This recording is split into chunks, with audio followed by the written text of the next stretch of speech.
Cure Tinnitus shows and interviews are a member benefit for members of the tinnitus healing and coaching community at curetinnitus.org, where we learn how to heal ourselves from tinnitus from people who've already done it successfully. Our disclaimer is simply that our viewers and members take 100% responsibility for their own health and actions.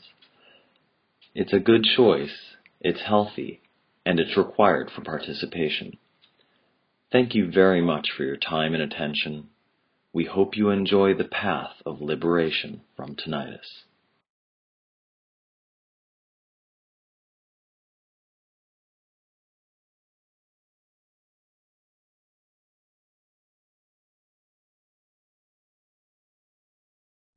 Hello and welcome everyone to the 14th edition of the Cure Tinnitus Show.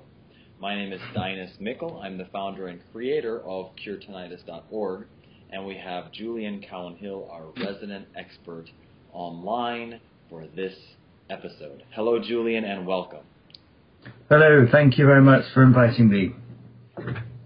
Pleasure to have you. The format for the show is we'll be covering the member questions that we've gathered so far, or that we've gathered for this specific show. Then Julian and I are going to enter into a one-on-one space where he's going to talk with me, and then afterwards we'll all do an exercise together.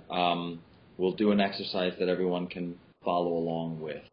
That might wind up just being a part of the one-on-one session, or we'll tag it on at the end.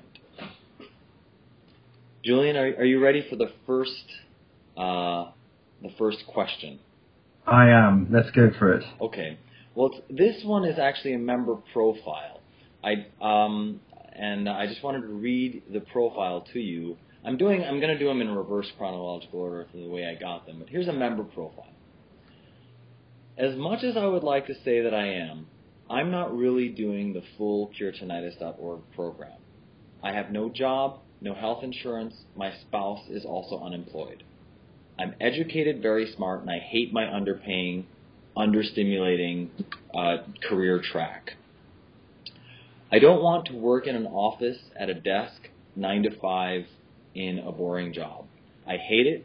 I've always hated it and hated myself for not being able to focus on a real career that would have been intellectually stimulating and enjoyable.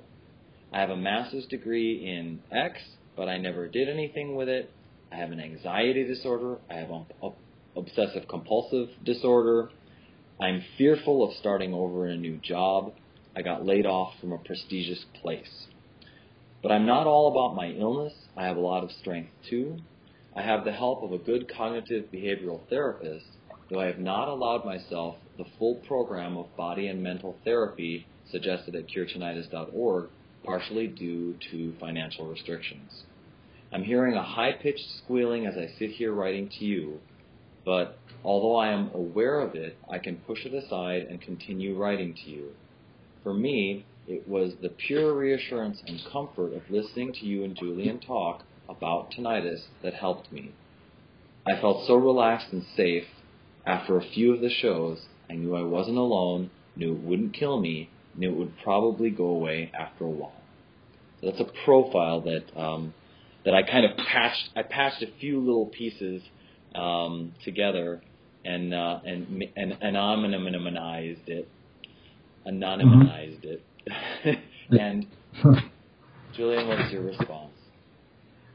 Well, first of all, just to double check that with these people, some people may still have a health insurance scheme, and it's always worth contacting your health insurance provider because they sometimes have some money set aside for complementary therapies, and that can be quite surprising. For example, in Britain, sometimes you can have £300 set aside for that sort of thing. The issue here is not having money, and what we offer and on this website, this community helping people with tinnitus, are lots of different techniques that people can practice themselves And all the advice we're giving and what we're sharing from our own hard-earned experience, people can put into practice immediately. That doesn't cost anything. It is much easier at first to focus on the body when you have another person bring their attention objectively to you. I don't really know why this is the case, but it definitely is the case. If I lie down on the couch and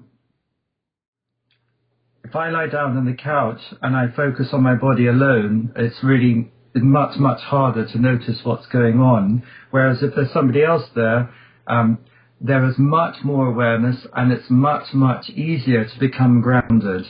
And so what I'm saying is having a therapist is a really good way of becoming much more grounded over a period of time. If he or she is very grounded and they help you become aware of your stuff, then you become grounded.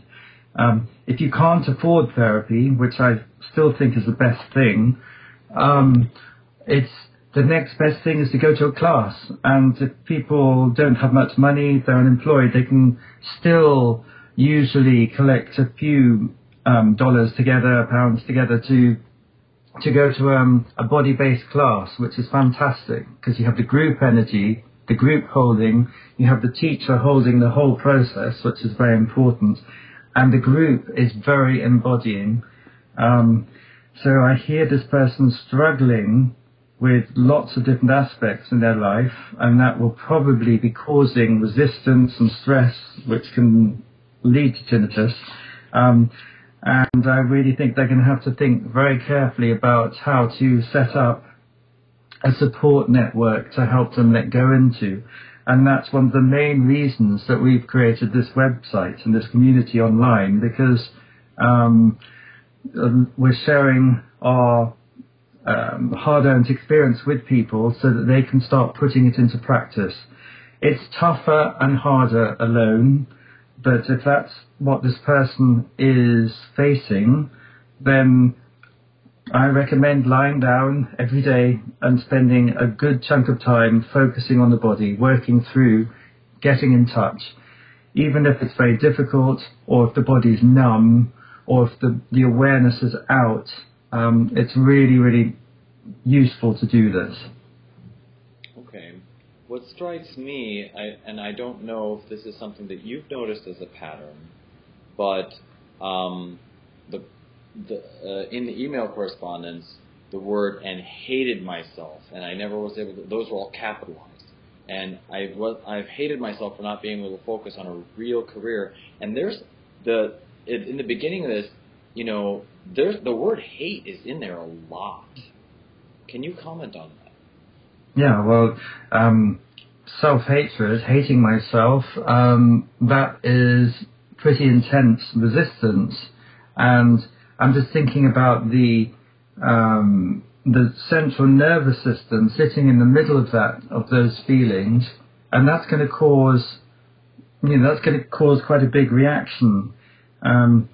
There will be really important reasons why this person is full of self-hatred, and it's really serious, and it's really important that this person does find things that bring in a sense of well-being and reach out and get help in some way, because